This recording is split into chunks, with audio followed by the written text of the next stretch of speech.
Shalom. Shalom. Puji Tuhan, saudaraku ya.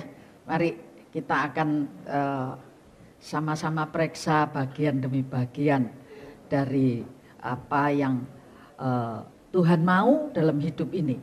Supaya hidup kita semua ini jadi hidup yang berkemenangan ya, hidup yang berkemenangan. Saudara, hari-hari ini adalah hari-hari sulit. Wah, dari peramal, dari apa, semua kasih info. Kalau tahun 2023 ini adalah masa yang sukar. Bahkan beberapa hamba Tuhan ngomong, tengah malam dibanguni Tuhan, dikasih tahu ada apa, ada apa. Tak pakai tengah malam dikasih tahu, saudaraku. Alkitab sudah nuliskan bahwa mendekati hari Tuhan itu ada masa yang sangat-sangat sulit. Tambah lama tambah sulit. Tapi jangan takut. Ada jaminan Tuhan. Bersama dengan Tuhan kita akan dimampukan untuk melampaui masa sukar itu. Amin. Bersama Tuhan kita dimampukan melampaui, bahkan memenangkan pertandingan di masa sulit itu. Kalau kita sendiri, saudara, memang kita tidak mampu. Kita bisa jatuh, bisa letih lesu. Ya saya katakan orang muda itu bisa jatuh, tersandung, bisa letih lesu. Tapi orang yang nantikan Tuhan selalu dapat kekuatan baru. Amin. Mau dapat kekuatan baru? Dan Tuhan selalu setia memberikan kekuatan barunya kepada kita semuanya.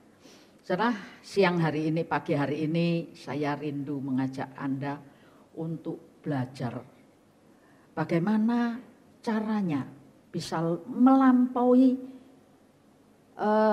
masa pemurnian. Ya, kalau ngomong masa sulit itu ya sulit, setelah sulit mau apa enggak tahu. Tapi kalau masa pemurnian itu jelas sulit, saudara. Jelas sulit masa pemurnian. Tapi di balik masa pemurnian ini, kalau kita lolos dari masa pemurnian, maka kita tahu hasilnya kita jadi seperti emas murni. Amin. Anda mau kedapatan hasilnya luar biasa? Dan untuk itu saya ambil contoh yang sesuai dengan tema beberapa minggu berturut-turut kita selalu bahas. Dan hari ini sekalipun Anda tidak datang di kemarin-kemarin dulu, Anda akan menikmati porsinya hari ini. Amin. Anda akan menikmati porsinya hari ini. Pertanyaan aja. Yang bisa jawab nanti dapat kaos Bali 1 gitu ya. Israel menghadapi masa penentuan. Ya, bahasan 3 minggu, 4 minggu. Israel ini dalam perjalanan dari Mesir menuju ke Kanaan. Menghadapi masa penentuan, menghadapi masa pemurnian. Ketika hendak selangkah lagi maju. Selangkah lagi maju, tanah Kanaan itu sudah jadi milik. Tapi ternyata ada kegagalan-kegagalan. Mungkin Ini yang depan bisa dimatikan ya, kedinginan, enggak. Yang depan mungkin bisa dimatikan, enggak. Oke, depan sendiri aja, enggak. Ada yang bisa jawab? Selangkah lagi masuk tanah Kanaan. Tinggal selangkah lagi masuk tanah Kanaan. Tapi ternyata jadi atret, puter-puter lagi baru masuk. Tempat mana itu kira-kira? Halo, ada yang bisa jawab? Diam semua berarti tidak bisa semua. Kita baca aja Ulangan Fatsal yang pertama, ayat 20 sampai 23. Ulangan 1 ayat 20 sampai 23. Ketika itu aku berkata kepadamu, kamu sudah sampai ke pegunungan orang Amori yang diberikan kepada kita oleh Tuhan Allah kita. Ketahuilah Tuhan Allahmu telah menyerahkan negeri itu kepadamu. Majulah, duduklah seperti yang difirmankan kepadamu oleh Tuhan Allah nenek moyangmu. Janganlah takut dan janganlah patah hati.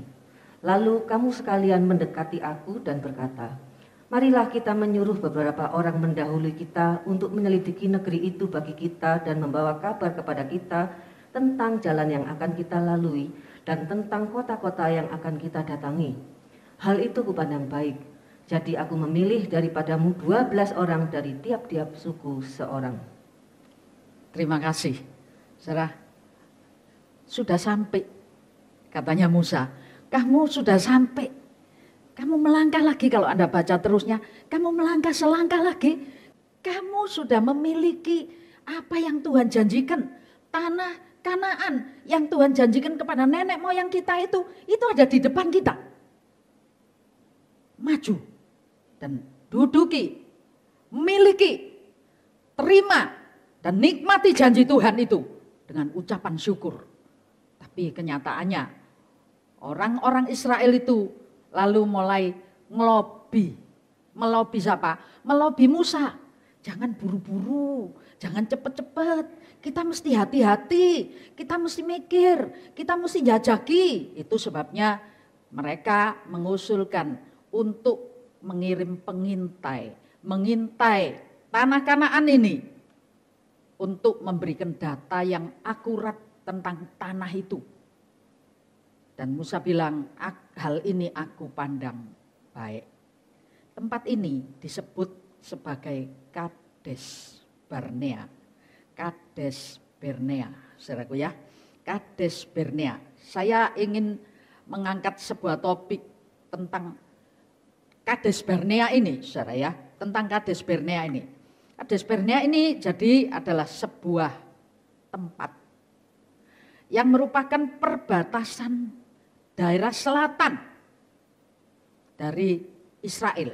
Jadi perbatasan kayak Surabaya, Sidoarjo, itu perbatasannya di mana?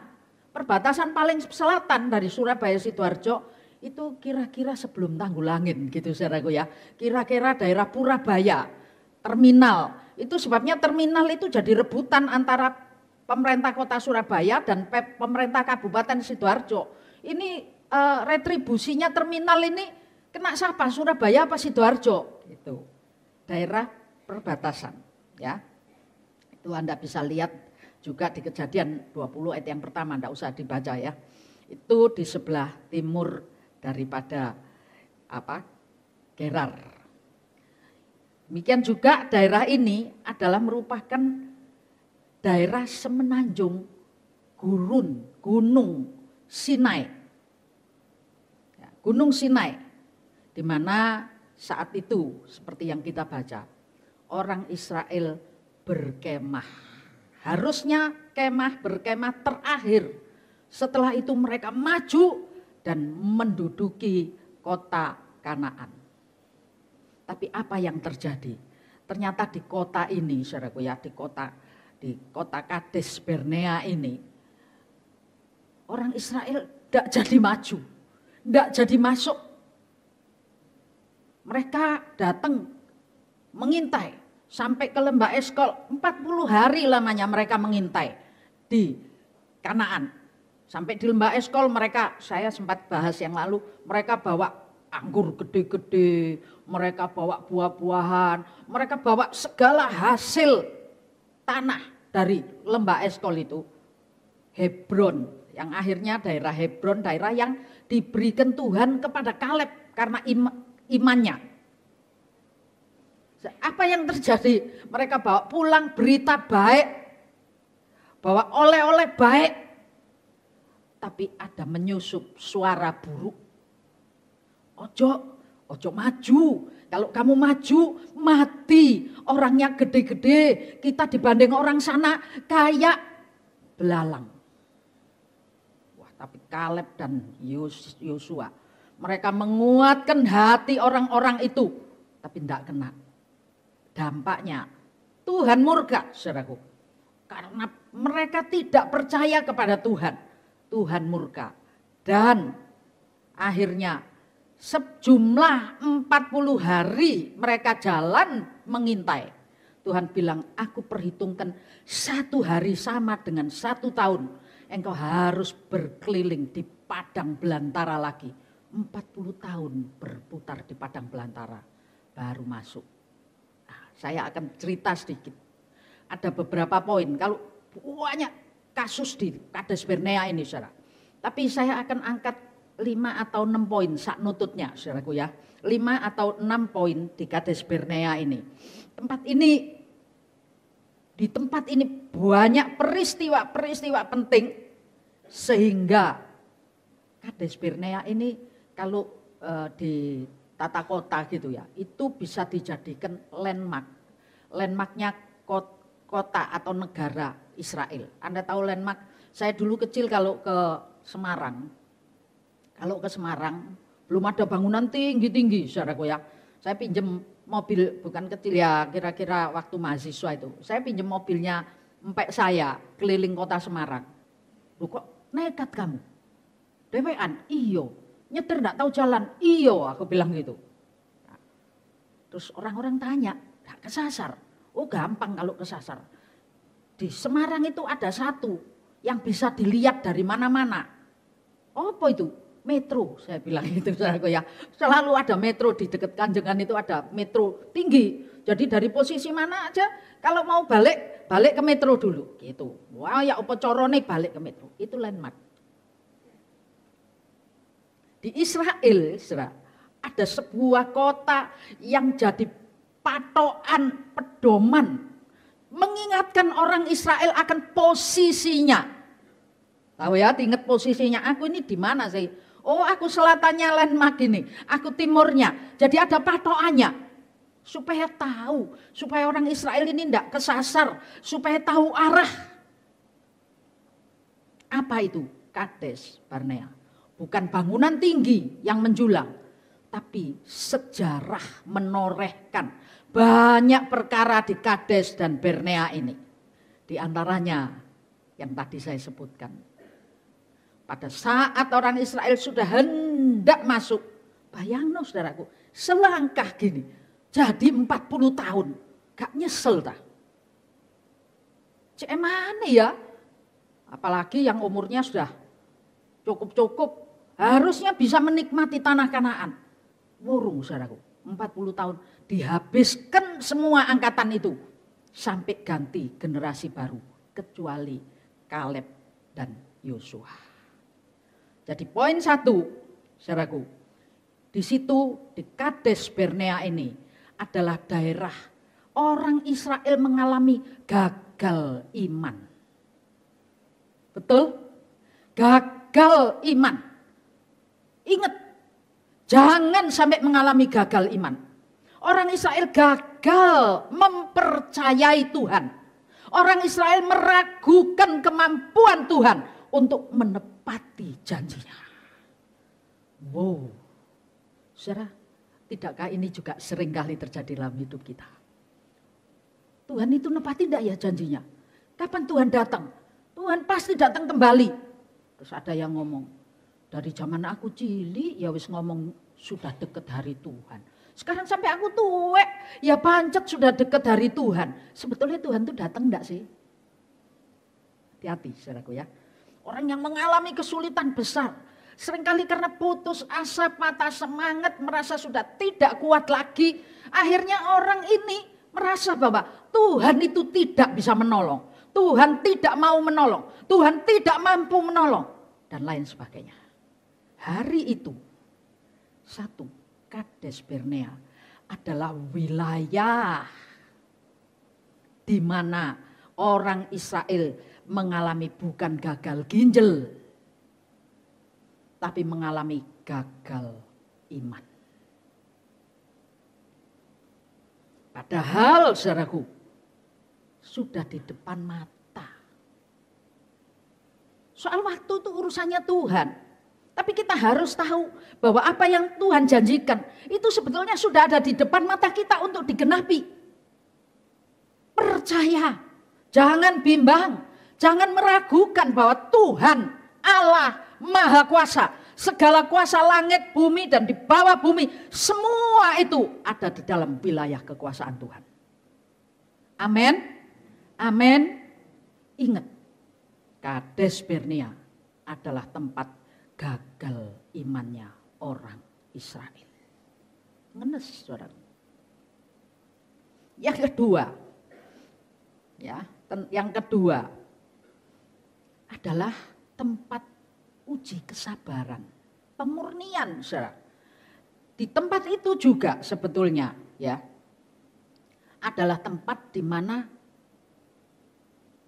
ada mata air di Kades Barnea, namanya Kudes. Sekali waktu orang Israel itu ke sana enggak sekali, saudara. Akhirnya balak-balik, muter lebih dari sekali ke Kades Barnea. Berikut ke Kades Barnea adalah di tempat di mana tidak ada air. Airnya enggak cukup. Ada Kudes, ada lagi satu mata air besar. Rupanya mata air besar ini tidak dinikmati oleh orang Israel. Ada orang lain yang masih, bangsa lain yang masih menikmati. Di situ ada bukan cuma satu, ada beberapa. Jadi pengairan Kudes gitu saudaraku ya, beberapa mata air. Tapi ketika orang Israel ada di sana, saya cerita saja supaya cukup ya. Nanti mau konsepnya saya kasih. Begitu orang Israel sampai di sana, banyak tahu orangnya, diminum, dibuat pakai, dibuat minum, enggak cukup. Anda tahu terusnya ini, akhirnya orang Israel itu datang kepada Musa. Muring-muring, marah-marah sama Musa. Musa hampir dilempari batu. Dan orang Israel ngomong, kalau kurang kuburan di Mesir, enggak usah bawa kami sampai sini untuk mati. Kekurangan air. Akhirnya apa cerita saudaraku ya. Di situ Musa ini emosi. Musa nangis sama Tuhan, ya apa ini Tuhan, aku mau dilempari batu. Tuhan bilang, bawa tongkatmu, tunjuk. Di sana ada gunung batu, tunjuk di sana. Dan nanti air akan keluar dari gunung batu itu. Apa terjadi saudaraku? Saya yakin Anda hafal. Musa saking muangkelnya, gunung batu dipukul sama tongkat itu. Keluar airnya memang. Tapi Tuhan marah. Jadi Kades yang kedua adalah uji kesabaran. Anda anak Tuhan. Dan Alkitab menuliskan setiap anak Tuhan adalah imam-imam yang berkerajaan. Entah sedikit, entah banyak. Anda ini pasti terlibat untuk melayani Tuhan. Minimal Anda berdoa syafaat. Bagi rekan-rekan sepelayanan, bagi hamba-hamba Tuhan, bagi kota dan negara, minimal. Tidak ada orang yang kelihatan, tapi Anda adalah imam-imam yang berkerajaan. Anda melayani Tuhan? Amin.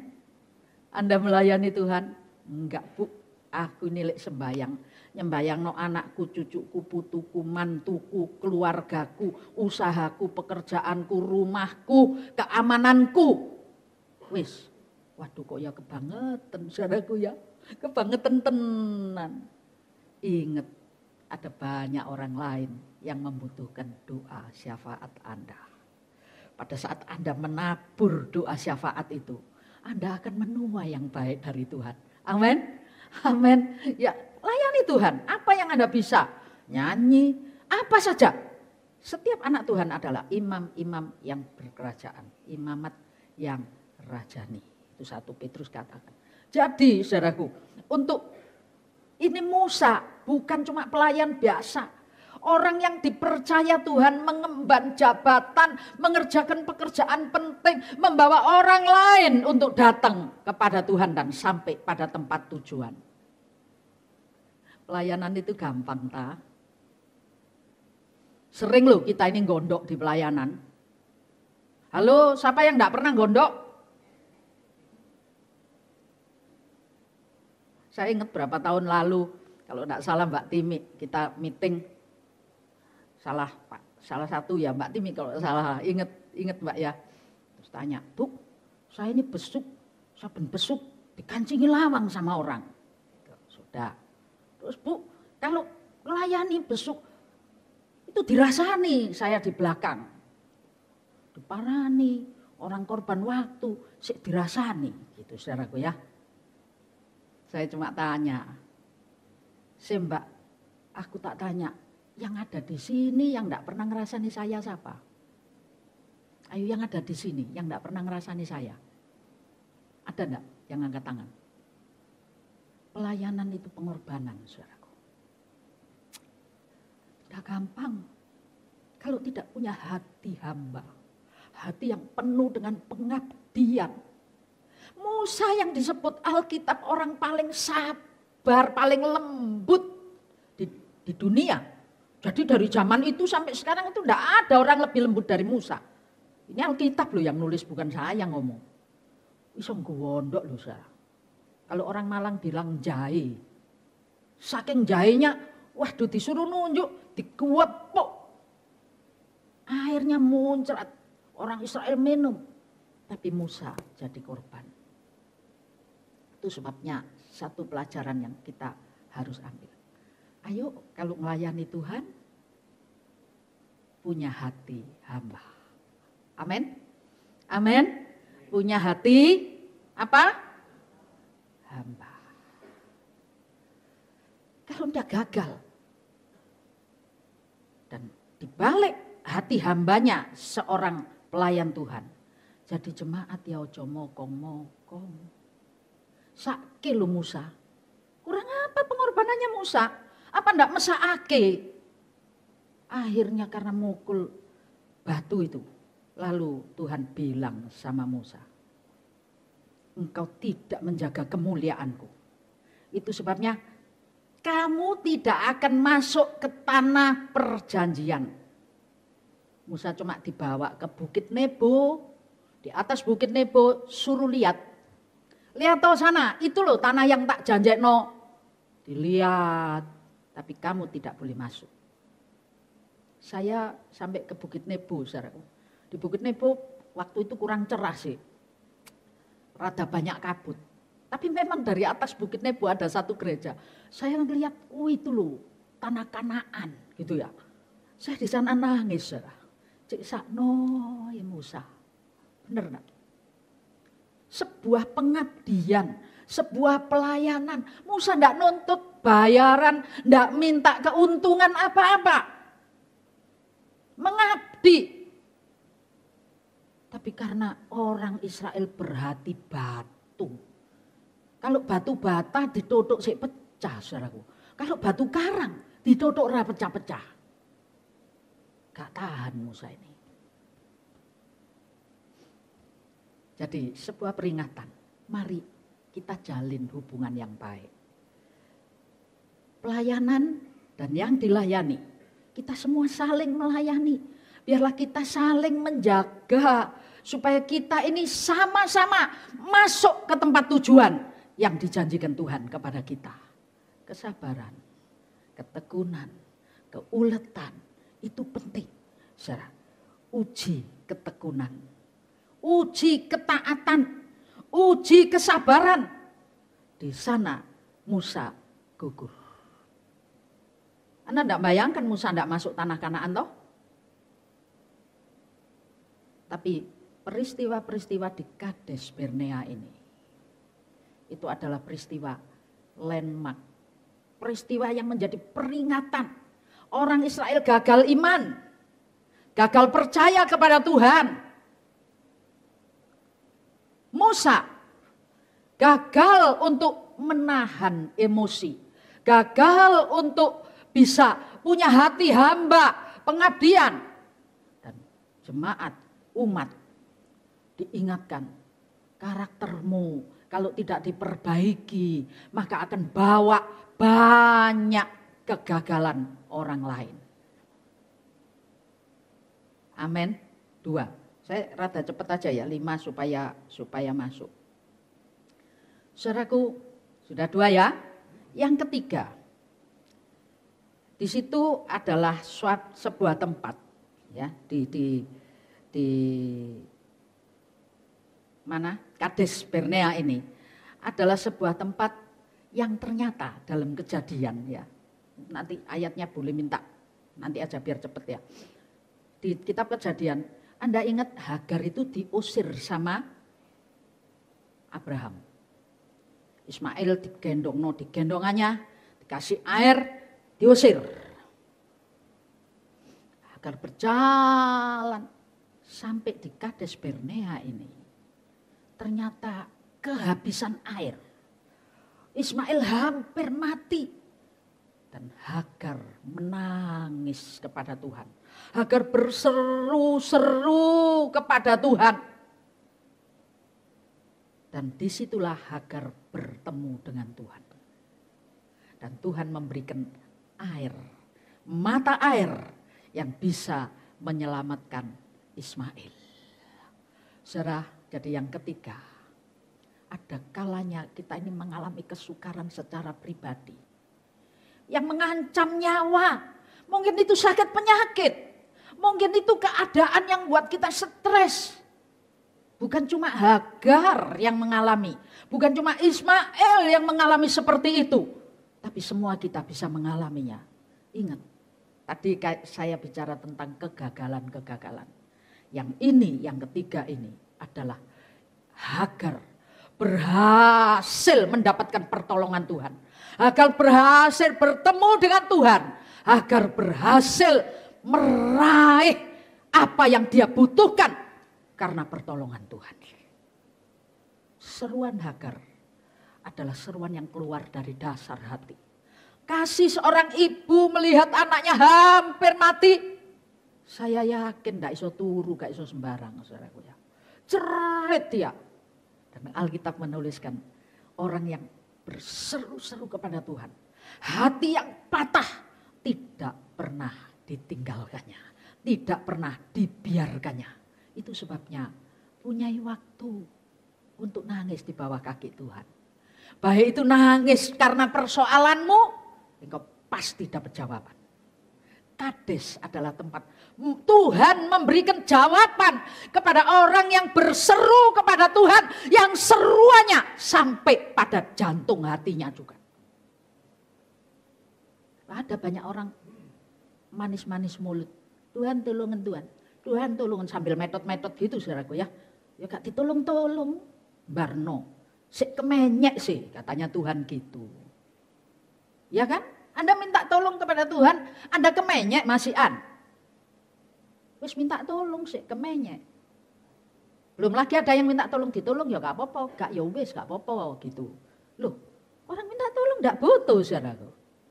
Tiru Hagar. Hagar ini betul-betul merasa terjepit.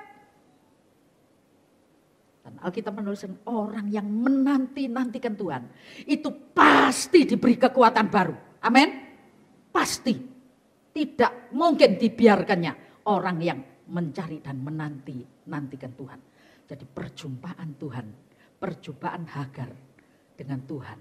Karena kesulitan itu kadang-kadang membawa kita berjumpa dengan Tuhan. Amin. Anda lihat diberkati terus, saya lali mbak Tuhan. Ngemol terus. Kemana? Ke mall. Gitu. Saya tidak anti gereja di mall, enggak. Tapi, loh kok enggak ke gereja? Ya sambil ke mall lah, gitu. Ngemol terus. Coba gak duit-duit. Kantongnya kotong, utangnya wake. Ngemol. Mall sapa? Ya paling-paling tambah nelongso, masuk mall tambah nelongso saudaraku. Loh itu kepingin ra iso tuku itu. Orang lek gak duit-duit itu kepinginnya tambah akeh. Betul enggak? Kayak orang lapar itu loh, masuk supermarket. Sembarang dibeli loh. Orang kalau titenono, kalau orang lapar masuk supermarket terus Anda lihat di supermarket, keluar supermarket bawanya makanan banyak gitu. Oh luwe wong iki. Gampang. Tapi kalau sampai supermarket keluar, lo gak tuku apa-apa? Enggak, bosen kabeh katanya gitu. Wareg ini, gitu ya. Sama, kalau kantong kita itu gak punya duit, luwe matanya.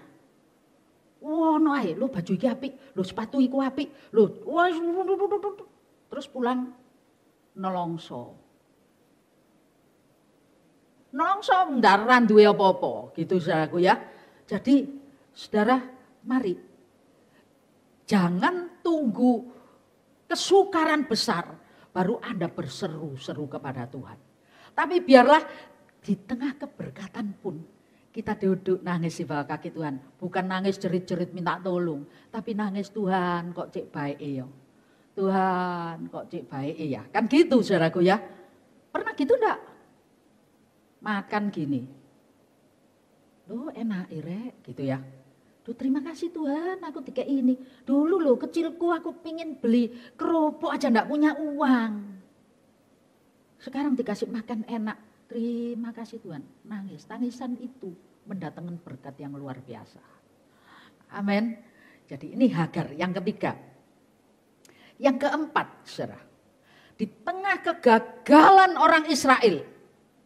Gagal imannya orang Israel adalah bendera kemenangannya Kaleb dan Yosua dan Kaleb. Sementara orang Israel loyo iman, gagal iman, ketakutan besar. Dan mereka katakan kita akan dimakan habis oleh mereka karena kita seperti belalang. 2 minggu lalu kalau tidak salah. Belalang ini sak piro sih? Paling gede belalang Afrika tuh segini mungkin ya. Mentok. Digegem gini. Tuh dibanding sama orang saudara. Cina menilai mengecilkan karya Tuhan dalam hidup ini. Orang Israel itu. Jangan coba-coba ngecil-ngecilkan karya Tuhan dalam hidup kita. Skalanya enggak cocok. Kalau orang dibanding sama belalang. Tapi dibalik itu semua. Yosua dan Kaleb ini bilang. Kita akan makan habis. Orang-orang enak itu. Dan betul, saudara, tanah yang diberikan Tuhan kepada Kaleb, Kaleb itu minta kepada Tuhan, mana janjinya? Ketika orang-orang Israel semua mengkhianati Tuhan, gagal iman, aku gol. Aku mencetak gol besar. Itu sebabnya tanah lembah Eskol, tanah Hebron, tanah di mana kedudukan orang enak yang paling gede-gede, paling sakti-sakti. Itu Tuhan janjikan, itu bagianmu, itu punyamu. Begitu masuk, Kaleb minta kepada Yosua, kamu dengar janjinya dulu toh? Mana? Wah, dikasih. Dan di situ dituliskan ketika dikasihkan itu namanya Kaleb menundukkan 3 suku daripada orang enak yang terbesar.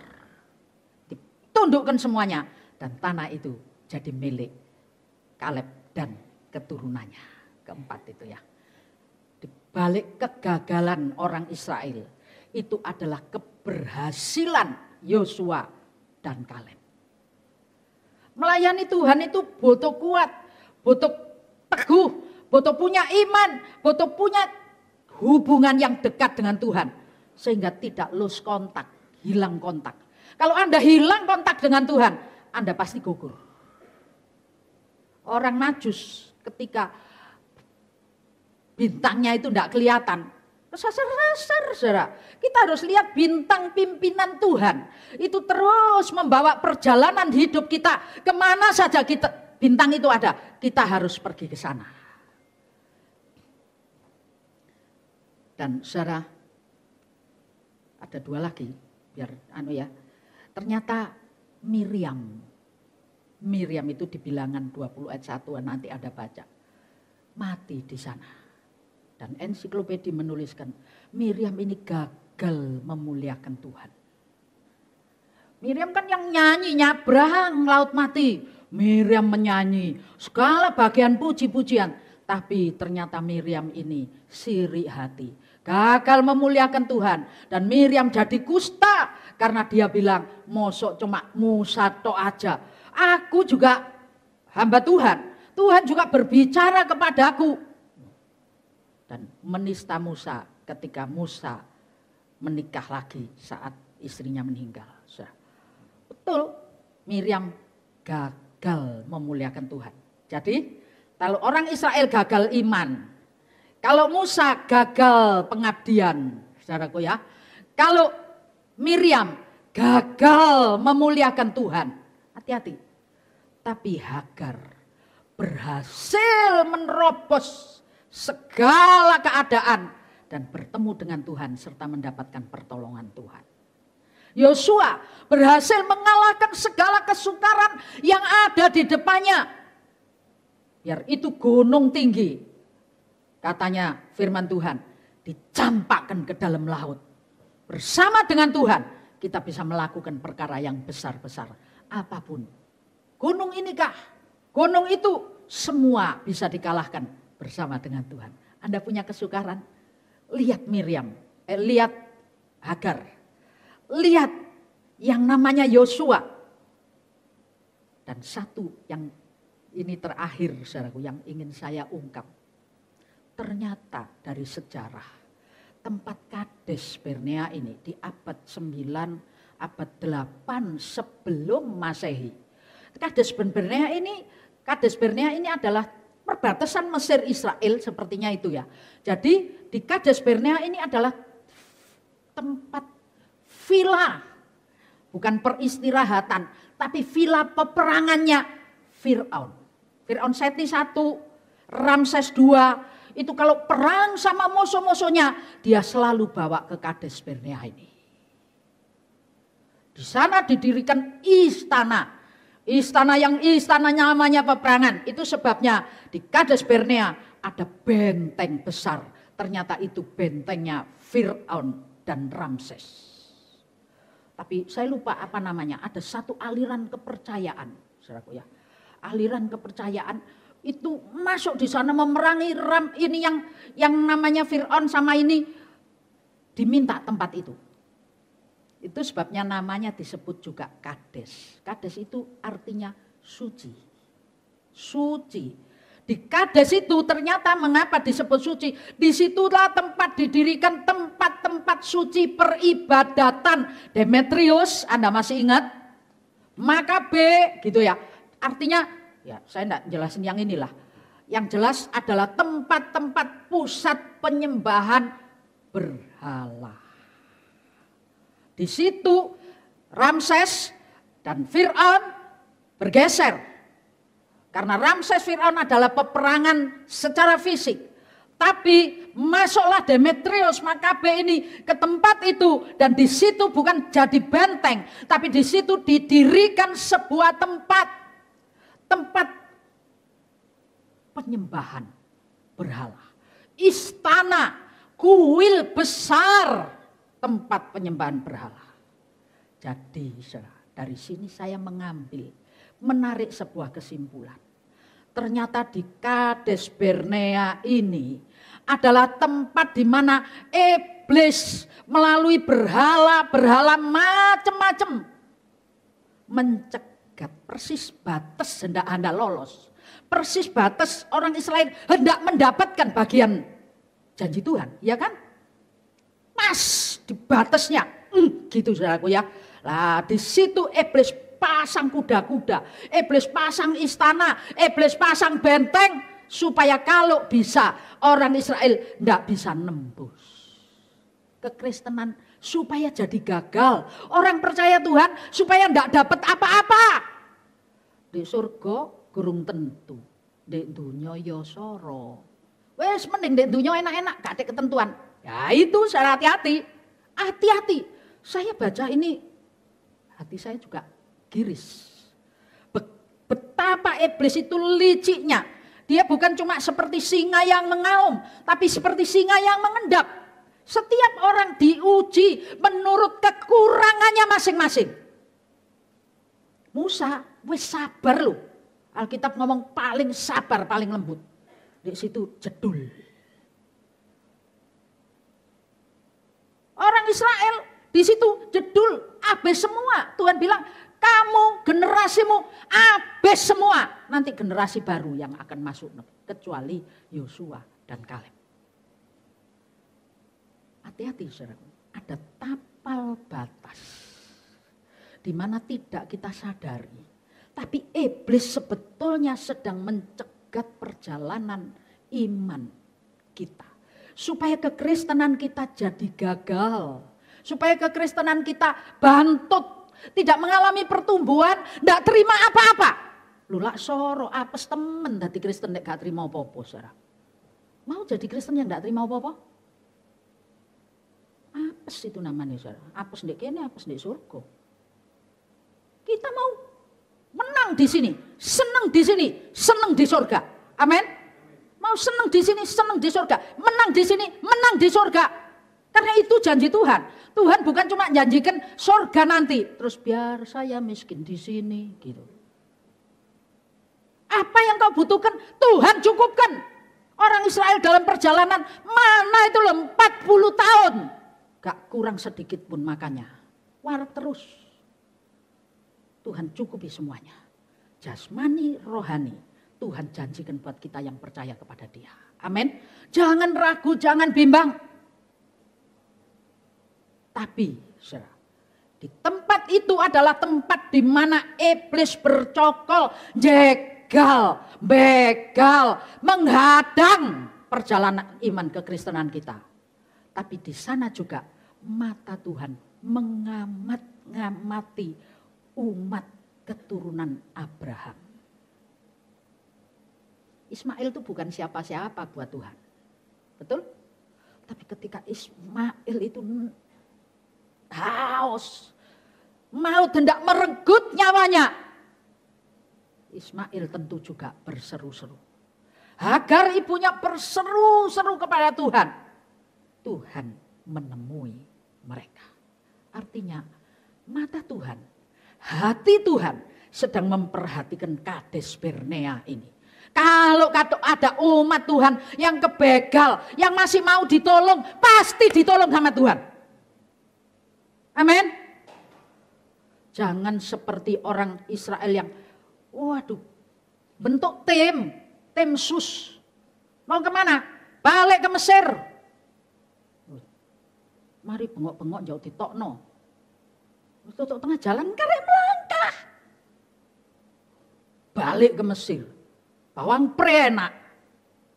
Melon enak katanya gitu. Waduh, inget bawang pre, inget melon. Hati-hati lek nang gereja ya aja eling mangane tok ya. Saya ingin kasih Anda tahu sebab peperangan kita. Ayat penutup supaya masuk. Ayo. Efesus berapa itu? 6. Ayat 12 sampai 19. Pelan-pelan dibaca. Efesus 6 ya. Ayat 12 sampai 19. Efesus 6 ayat 12 sampai 19. Karena perjuangan kita bukanlah melawan darah dan daging, tetapi melawan pemerintah-pemerintah, melawan penguasa-penguasa, melawan penghulu-penghulu dunia yang gelap ini, melawan roh-roh jahat di udara. Lah, bentar ya. Peperangan kita bukan cuma melawan darah daging. Artinya kalau Yuliani bencekno gitu saudaraku ya, misalnya, ojo muring-muring ya. Ternyata bukan Yuliani yang bencekno. Ada iblis itu pakai apa saja, ini dikatakan ya. Pakai apa? Ini penguasa, penghulu, ya, roh-roh jahat, pakai. Jadi, saudara, kita harus tahu peperangan kita bukan melawan darah dan daging, tapi ada tadi benteng yang dibangun oleh Fir'aun dan Ramses, lalu kuil pemujaan, istana kerajaan, dewa-dewa yang dibangun di Kades. Tapi ingat, ada Tuhan yang selalu memperhatikan kita. Di balik semuanya itu, peperangan kita bukan melawan. Terus, ayo. Sebab itu ambillah seluruh perlengkapan senjata Allah. Ambil seluruh perlengkapan senjata Allah. Terus, supaya kamu dapat mengadakan perlawanan pada hari yang jahat itu dan tetap berdiri sesudah kamu menyelesaikan segala sesuatu. Pakai selengkap senjata Allah. Amin. Amin. Amin. Sebab peperangan kita bukan melawan darah dan daging. Ingat nyanyian itu ya. Sebab peperangan kita bukan melawan darah dan daging. Itu sebabnya kenakan selengkap senjata Allah. Terus Bu. Jadi berdirilah tegap, berikat pinggangkan kebenaran dan berbaju sirahkan keadilan. Kakimu berkasutkan kerelaan untuk memberitakan Injil damai sejahtera dalam segala keadaan. Pergunakanlah perisai iman, sebab dengan perisai itu kamu akan dapat memadamkan semua panah api dari si jahat. Jadi saudaraku ya, pada saat orang Israel itu mau liwat masuk ke tanah perjanjian, iblis itu dari jauh dipanai, gitu saudaraku ya. Jadi mesti betul, mesti menang. Terus, dan terimalah ketopong keselamatan dan pedang roh, yaitu firman Allah. Dalam segala doa dan permohonan, berdoalah setiap waktu di dalam roh dan berjaga-jagalah di dalam doamu itu dengan permohonan yang tak putus-putusnya untuk segala orang kudus, juga untuk aku, supaya kepadaku, jika aku membuka mulutku, dikaruniakan perkataan yang benar, agar dengan keberanian aku memberitakan rahasia Injil yang kulayani sebagai utusan yang dipenjarakan. Terima kasih, cukup. Untuk buka mulut ngomong Injil, Anda pikir enggak dibegal? Iblis begal saudaraku. Waduh, caranya setan dibuat sakit kepala lah, dibuat apa aja. Orang yang mau siap firman itu bukan enggak diganggu saudara. 2 minggu, 3 minggu yang lalu. Waktu siap, ya sudah disiapin sih khotbahnya, tinggal ngeringkes jadi konsep yang lebih rapi gitu. Usah malam ditelepon orang aku itu sampai jam 3 pagi. Saya mesti ngomong, aduh aku ini cepat khotbah buat besok. Aduh aku cepat khotbah buat besok. Iya, tapi titik lagi. Satunya lagi, iya titik. Jadi enggak bisa nyiapin sampean. Saya sampai jam 4 pagi, biar. Akhirnya ketiduran sih. Wih melek jam 9 kurang 10. Melayu saya berangkat ke sini. Itu gangguan yang itu, gangguan sakit perut, gangguan sakit kepala, gangguan apa saja. Bukan cuma itu, nyali. Untuk memberitakan Injil kebenaran, itu tidak enak, tidak gampang. Kalau ngomong, Anda diberkati Tuhan. Wah lamis, habis itu diangpau dari bawah. Terima kasih berkatnya. Tapi ngomong, Anda jangan meragukan kuasa Tuhan. Apa? Wes, gak ono angpau saudara. Ono diseneni. Jadi ini saya enggak memperdalam, nanti baca sendiri Efesus berapa ini? Efesus 6 ayat 12 sampai 19 ini. Anda perlu berdoa buat orang kudus, buat pembawa firman, buat pelayan pujian. Sabtu ngambil waktu piro menit lah mendoakan. Mau cuma sembayang anak putu bojo, mantu, usaha, kantor, oma, wis apa ae. Berdoa, ibadah besok Tuhan, penyertaan Tuhan, perlindungan Tuhan, urapan Tuhan mengalir. Dan Anda tahu, tidak usah dibaca, Yosua 1 ayat 6 sampai 9 itu ngomong. Tuhan pesen kepada Yosua, karena Yosua ini generasi penerus yang ngajak masuk ke tanah Kanaan. Untuk orang Israel terima janji Tuhan, apa yang diberikan? Kuatkan dan teguhkan hatimu. Perkatakan dan renungkan Taurat Tuhan siang dan malam. Dan bertindaklah tepat seperti apa yang difirmankan Tuhan. Kuat dan teguh. Bersama dengan Tuhan kita melakukan perkara yang besar-besar. Kita bangkit berdiri.